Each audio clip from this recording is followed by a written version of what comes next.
Well then, morning everybody. It's Sunday. You don't normally see me on a live show on Sunday, but United don't normally go into a game losing in the 90th minute and turn it around to win 2-1. Was that a game against Brentford that is going to be the blueprint for our season going forward? No, not in any way, shape or form. But it has to be the turning point in what has been a woeful season so far. And I'll be honest, 89% of that game yesterday was awful.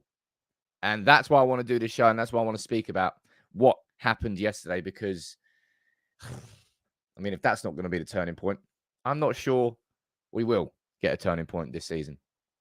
There's going to be, look, right, that win against Brentford. If you want to be negative, you can be. There is so much to be negative about from that game. Lucky win. Ten Hag got lucky. This and that. And if you want to focus on that point of view, cool. You do you. You're entitled to do you. But I will not do that. And I will try and focus on the fact that United were lucky. Turning a game around because you score more goals than the opposition is not luck.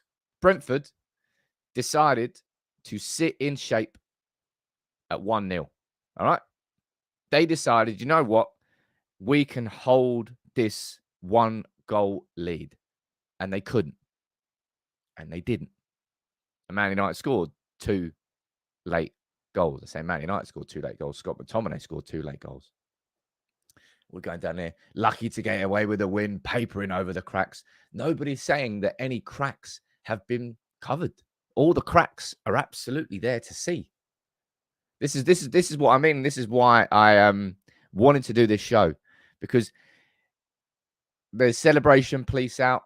Oh, you've only beaten Brentford. Oh, you were crap for 90% of the game. First of all, you're not allowed to celebrate. I'll be honest. I went absolutely.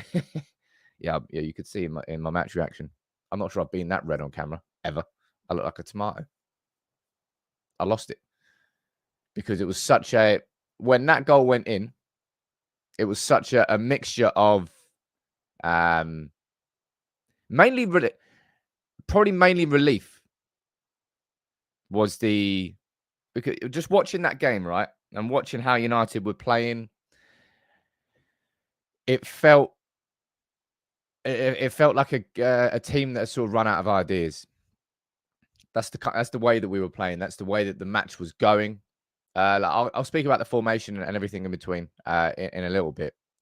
But going into that last 10, probably in that second half, I was sitting there going, I have no idea. I've got no idea where the goals are coming from. And here we go down here, like Jonathan, like get over yourself. So many, that's all of you, like, get over yourself. Realism isn't negativity. Yeah, I'm being realistic in saying that has to be the turning point, and that can be the turning point. Erik Ten Hag set up that team yesterday in a defensive formation with 2 pivot midfielders, with a back 4, none of them of which are first-team players. After about 6 weeks of just performances getting worse and worse and worse, Ten Hag gave that team as much security as possible. And still, we conceded a goal because of individual mistakes. And then it seemed like nothing was happening in that second half.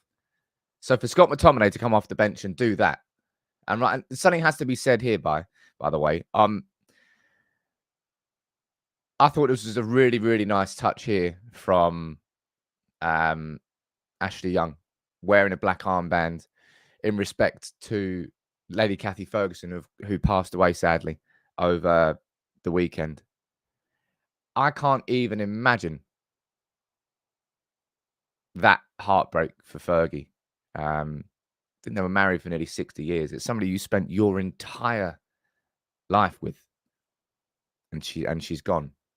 So it felt a little bit, I don't know, it's a little bit poetic, I suppose.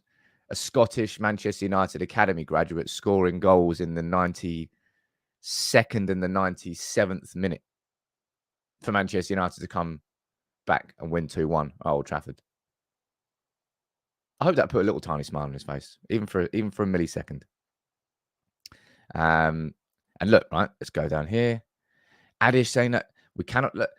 I'm not here to even suggest that game there is the blueprint going, because people just, can you listen to me and stop spouting nonsense like that? There are so many issues, and I spoke about them all.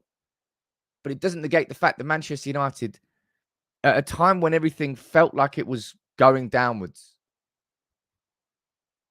McTominay pulled out. I mean, it's got to be one of the greatest cameo performances you're ever going to see from a substitute. And Ten Hag got the win that he needed. Football is a results-driven business. And that's why I knew that if Man United didn't get that result yesterday, Ten Hag was going to be in trouble. And that's why that moment for me, I hope, can be so significant for this season. There's a super chat there someone sent in. Let me read this out. I don't want to miss that. CVT, thank you very much, dude. Oh, wow. You're watching from California. You can catch a live show. Is that because I'm up early doors? Nice to see you there tuning in, man. Love the content and thankful for the 3 points. It's I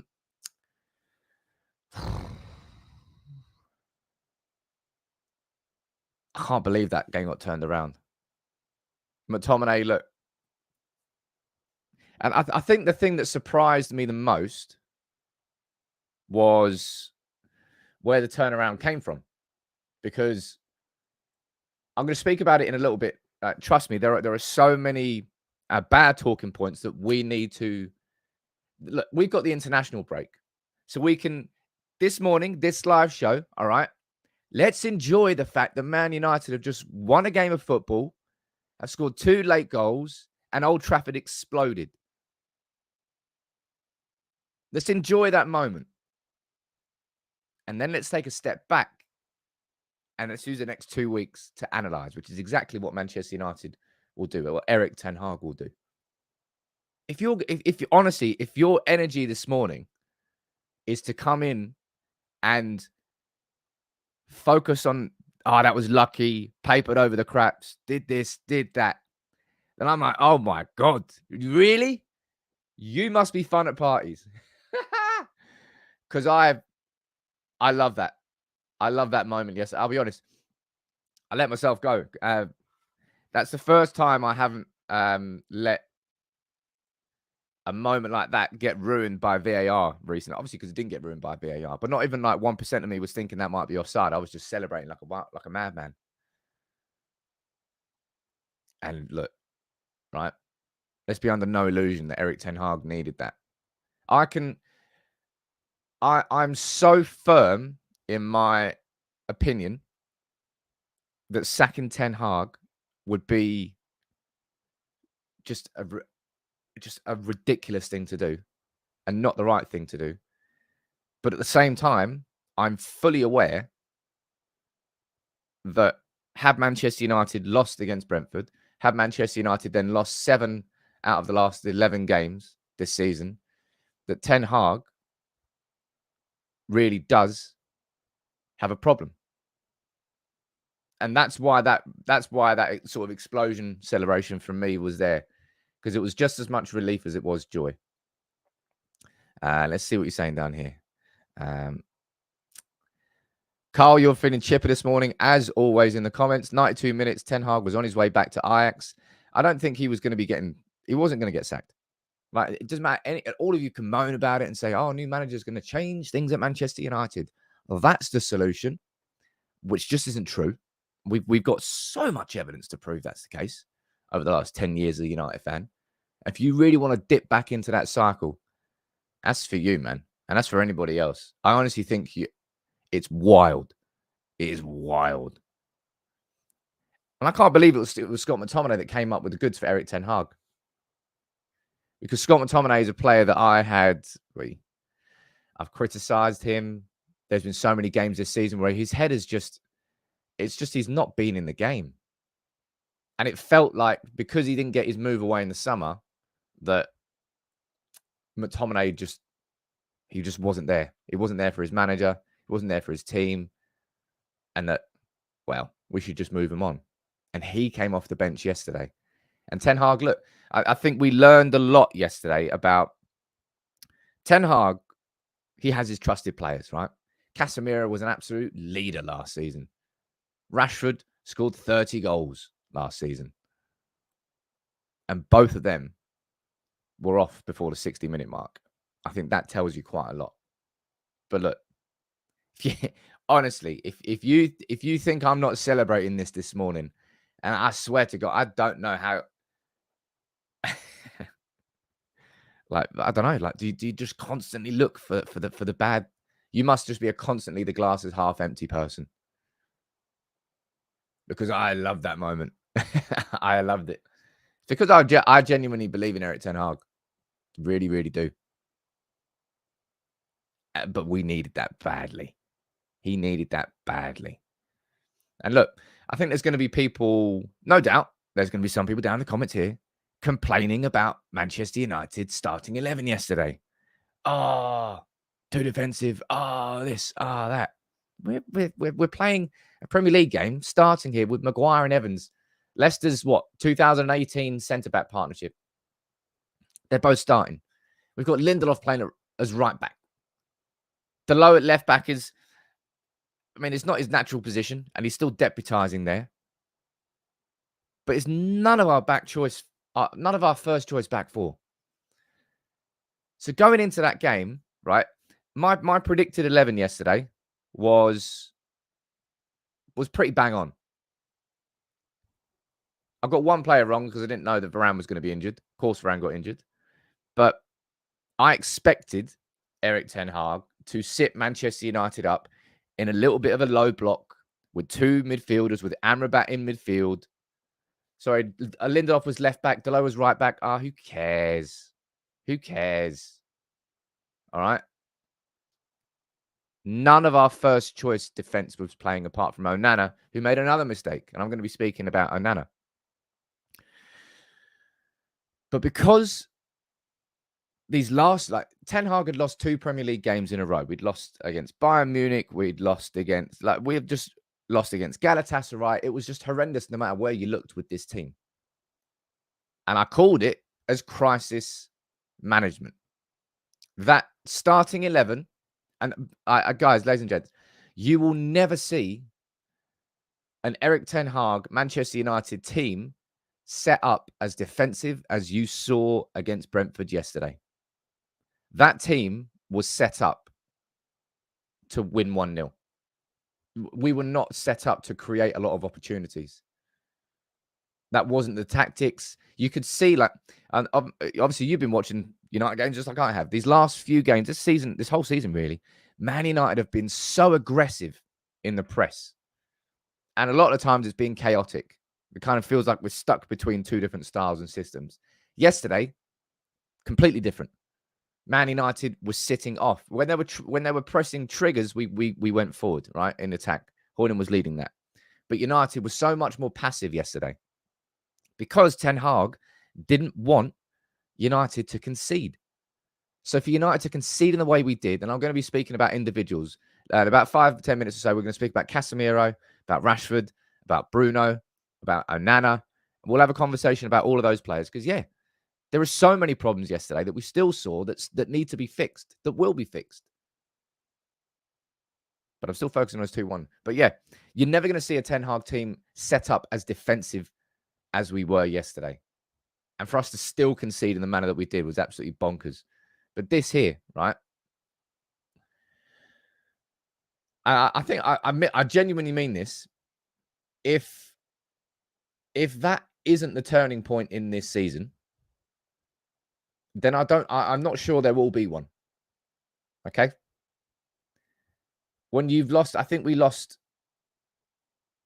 geez, what was it? 4 or 5 out of the last? I can't remember how many games.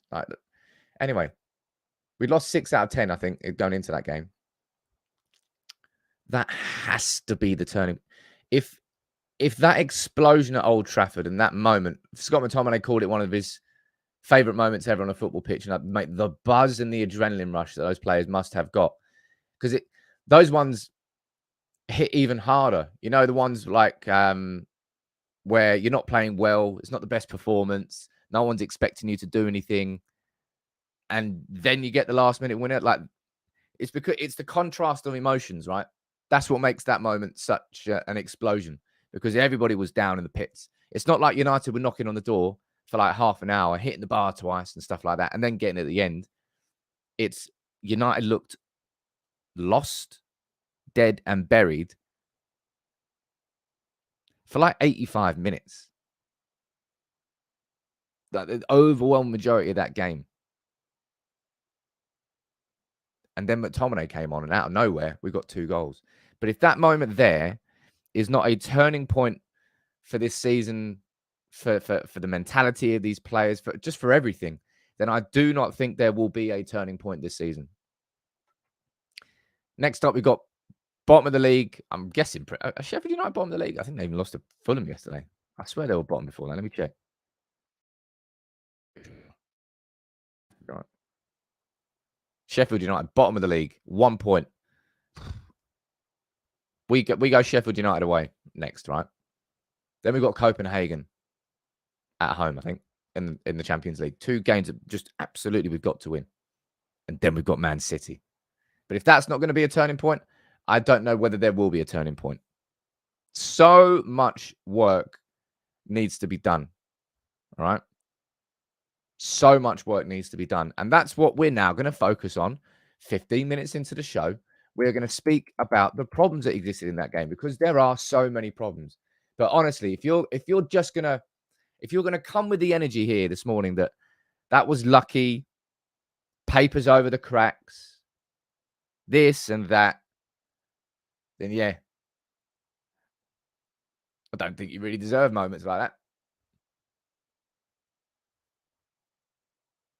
I'm coming out swinging this morning because I've had to defend myself. I don't know why I feel like I have to defend myself among United fans. Kind of goes to show you the difference of opinions, right? Difference in arguments. I'm going to focus on the pitch problems in a bit. But yesterday again, it was an organised protest outside the ticket office as a consequence of what happened in midweek so visibly against Galatasaray. Manchester United fans blocking both entrances of the ticketing office.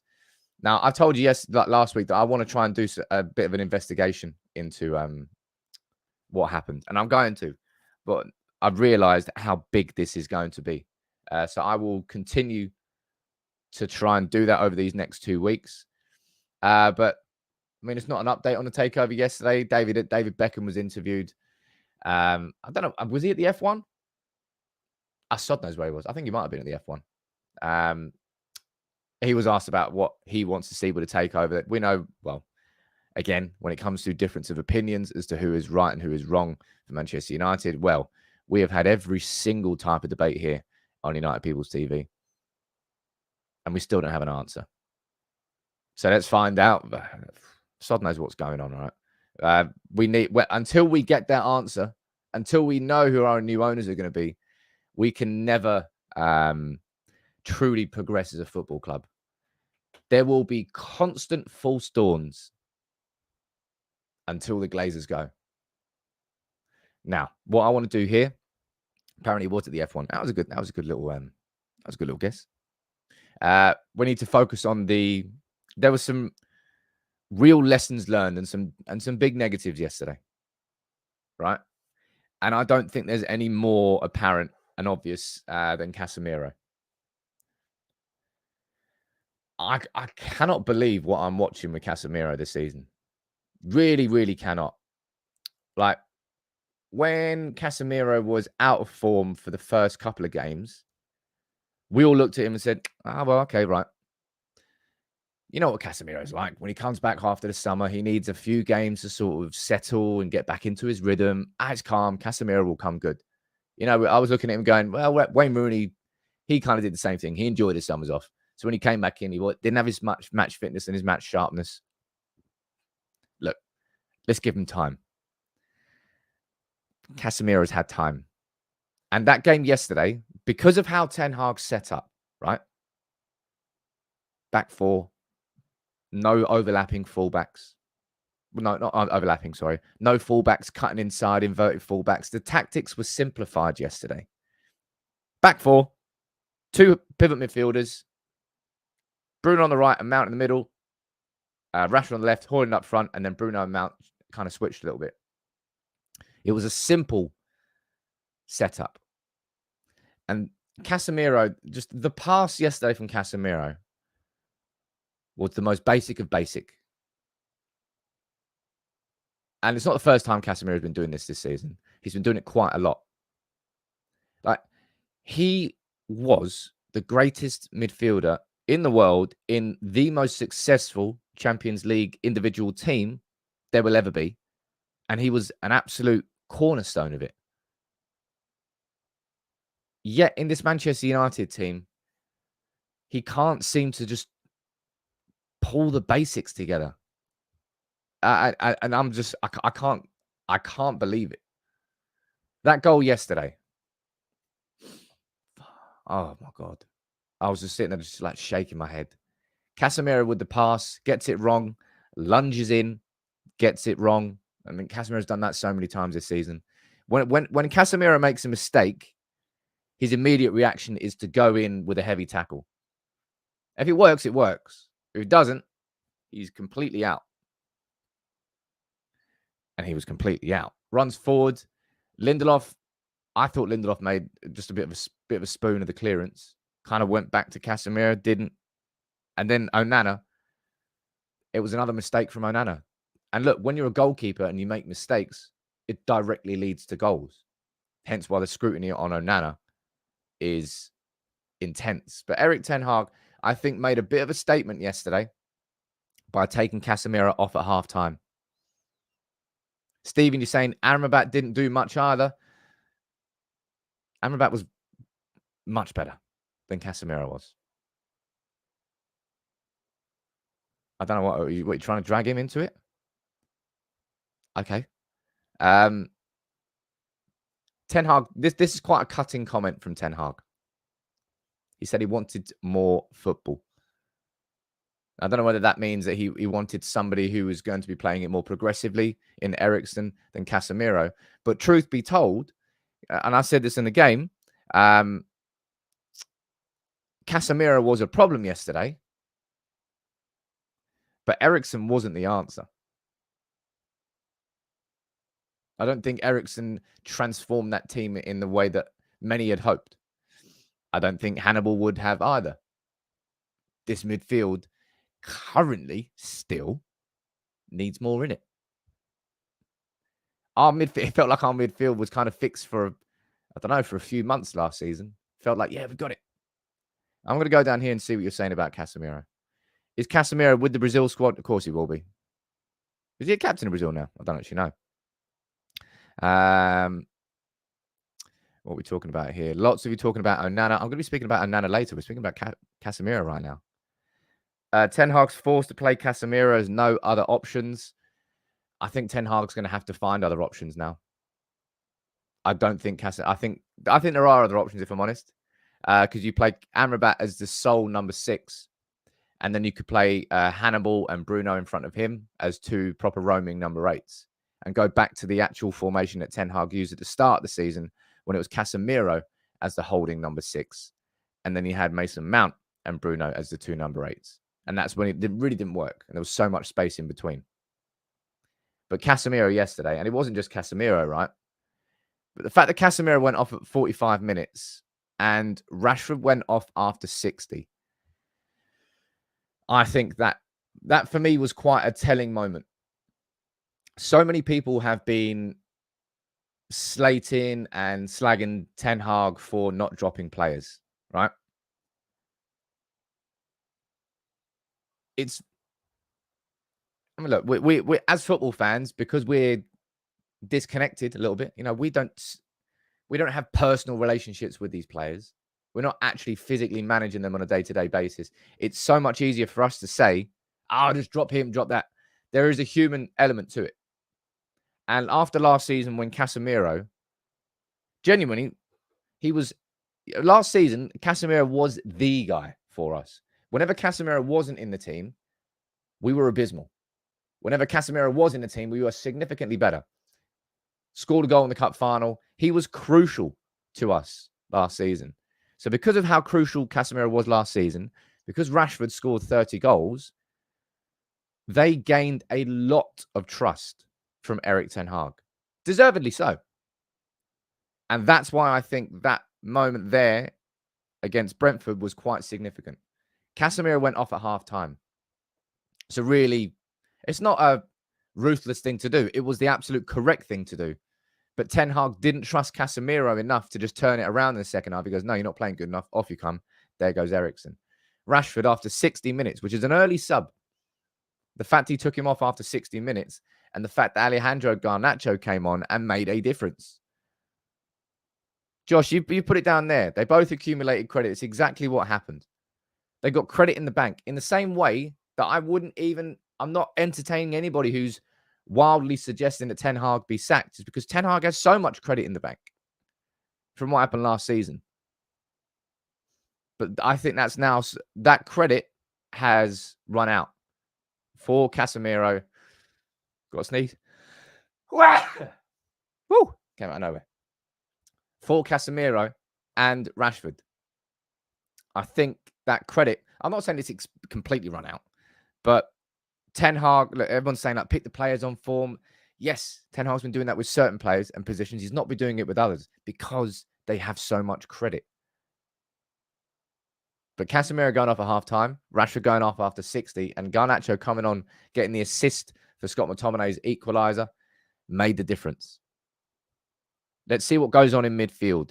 I imagine if Ten Hag switches to the formation that he wants to do, which is a single number 6 and 2 number 8s, that's where Amrabat starts there, and Casemiro will have to sit on the bench.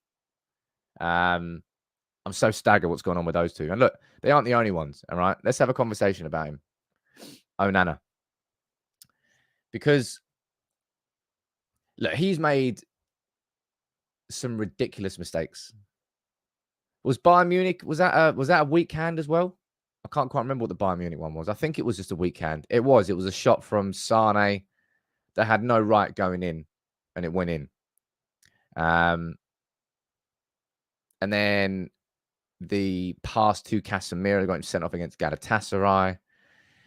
We can talk about the Nottingham Forest goal when he was sort of frozen to his line. Sorry for that.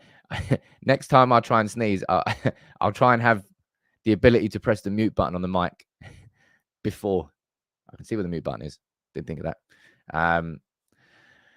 And that goal that Onana conceded yesterday is it's just crap, man. It's just absolutely crap. It was not a fizzed in effort through 9 players that he couldn't see. He had so much time to react, to get down, to get his hand behind it. Wasn't a difficult shot. There's a couple of people that have pointed out he's got a strange diving technique. I don't know what it is, all right? But truth be told, Onana is more of a problem right now for Manchester United than he is a solution. Does it make him a bad goalkeeper? Nope.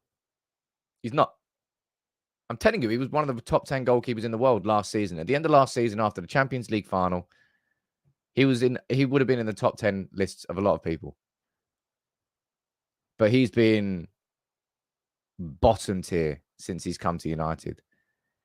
Now, of course, I think it would be fair if you had reservations as to whether or not he can cope with being a Manchester United player. I think it's fair to have those reservations. I won't make a judgment call. I think if you're making a judgment call at this point, it's a snap decision. He's 10 games into his Manchester United career, and Ten Hag won't be dropping him. All right, you can talk about all you want. Maybe for in the League Cup games, you might see him, but Ten Hag dropping Onana that's not a situation that's going to help him. I don't think. Again, this is personal opinion. This is management techniques and management styles. All different managers make different decisions. And I can understand if you want him to be dropped. All right. He's made that many mistakes in so many games now. I can understand it. I don't think that Ten Hag does that. I think it's different now with Rashford and with Casemiro, and I'll speak about Bruno next. But yeah, look, James, you're speaking about what Schmeichel said. Yeah, and quite a few people in the comments are saying it too about his diving technique, which I don't think I paid too much attention to until it was mentioned. And it was like he was on the spot, and instead of diving to his right, like using his left leg as his pivot point, and then putting his whole body to the right, where the ball would kind of gone into his chest. He kind of dives on the spot. And that's why his hand came underneath him rather than his. That's what I mean. Maybe it's going to be a little bit of technique that he learns at United. Slightly different diving style, slightly different goalkeeping style. Something that has not helped him and has not helped this Manchester United defence. Guys, our defence yesterday was Lindelof, Evans, Maguire, and Delo. Right? And this is a thing as well. And right, so many people come up with this comment. And do you know what? Do you know how easy it is to have a comeback at that comment? De Gea was 19 when he came in. Onana's 27. Yeah, and De Gea came into a title-winning Manchester United team that was still one of the most dominant teams in the Premier League, and will go on to win the Premier League with Manchester United under Sir Alex Ferguson. And he was playing behind incredible players and a fantastic defense. Onana is currently playing behind Evans and Maguire and Lindelof. Like, yeah, De Gea was 19, but he came into a dominant Manchester United team. Onana has come into an absolutely garbage United team who have completely lost everything over the last 10 years. This is what I mean. Like, you can argue this and you can argue whatever you want. But I'm not throwing Onana under the bus. Yep. But he needs to improve. And this has to be self-reflection. He needs help with coaching and X, Y, Z. But Onana he came out after the Bayern game and took responsibility. And that gained some credit with the fans because it was nice to see a player fronting for his own mistakes. And then he went on to repeat mistakes against Galatasaray and now repeat mistakes here. You've got to do more. You've got to do more. I don't know what the turning point is. Like, for example, if Onana continues this downward spiral, at what point does Ten Hag go, you know what? We will give Bayern a chance. And maybe it'll be when's our game against, I think our game against Newcastle is that the end of October? I think it's the end of October in the League Cup. Maybe that's going to be where Bayern, and that's a big game, by the way. I think there's 8,000 because it's a League Cup. Newcastle are going to get a huge allocation. I think they get like 8,000. So that atmosphere at Old Trafford is going to be an absolute scorcher. I think that will probably be a game where Bayern gets his opportunity. And if he absolutely nails it, then that should be healthy competition. I don't personally think that Onana gets dropped, but he's got to improve himself, man. And look, somebody who I do think needs to improve as well. I've spoken about how Casemiro had credit from last season and it's starting to expire. Rashford had credit last season and it's starting to expire. Bruno Fernandes, he's still putting up the numbers this season in terms of the goals that he's providing and the assists that he's providing, but he's not having as much positive influence on the overall team. When we play at 1,000,000 miles an hour, it suits him. But Bruno hasn't been quite as influential, I don't think, I don't know. Bruno, for me, has so much credit in the bank that I probably do find it a little bit more difficult to criticize him. Bruno got man of the match. Bruno got man of the match. Imagine Scott McTominay didn't get man of the match. That'll be hilarious. Somebody down there saying the same argument you have for Onana must be applied to Rashford. No left back for helping Rashford attack. Dude, I've mentioned that so many times before. But Bruno Fernandes yesterday playing on the right wing. If we're looking at a tactical decision, that would probably be one of the thing I would question from Ten Hag starting 11. Should have been Mason Mount out there for the whole game, and should have been Bruno in the middle. Bruno's just absolutely nowhere near as effective on the right wing as he is in the middle. I understood the logic of it, I think. I think the reason that Ten Hag played Bruno out on that right wing is because he wanted balls around the corner. He wanted Brentford to be playing with a slightly high line, for Bruno to maybe receive the ball and around about the halfway line, and to put those whipped deliveries in that then Højlund can run onto. I'm thinking that's kind of why he was playing out on the right wing. But there are so many players who are going to be who deserve criticism more than Bruno for United this season. And look, this is, I've criticised Harry Maguire, right, for so much this season. Yesterday, he played well. Yesterday, he got the assist for the goal for McTominay's winner. But this is the thing about Harry Maguire, all right? And this is just the ultimate truth. The reason that Harry Maguire looked a little bit more confident yesterday was because of the style that Manchester United set up in. Our tactics from Erik Ten Hag were set up to make the game easier for Evans and Maguire, to not expose them too much. We didn't play with a massively high line. We didn't play hugely aggressive football. Okay? And that's why that style of formation and system suited Evans and Maguire a bit more.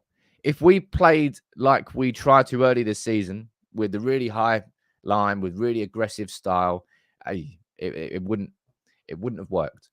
But as I said, at a time when Erik Ten Hag needed that win, it was Maguire and McTominay who combined for the winner. You can never. Football works in mysterious ways. It really does work in mysterious ways. But Harry Maguire deserves praise for that performance yesterday.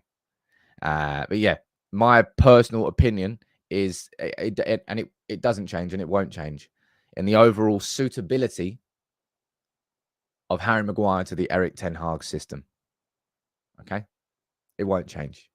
And Man United, when it comes to next summer, for me, signing, I would say two top-level centre-backs might be the biggest priority. Certainly one top-level centre-back, probably one is it Nunes for Wolves? Like a Paulinho? I don't know what you call that. You know, everyone's got like the names for the different positions in football. But that athletic, like Yves Bissouma at Spurs this season.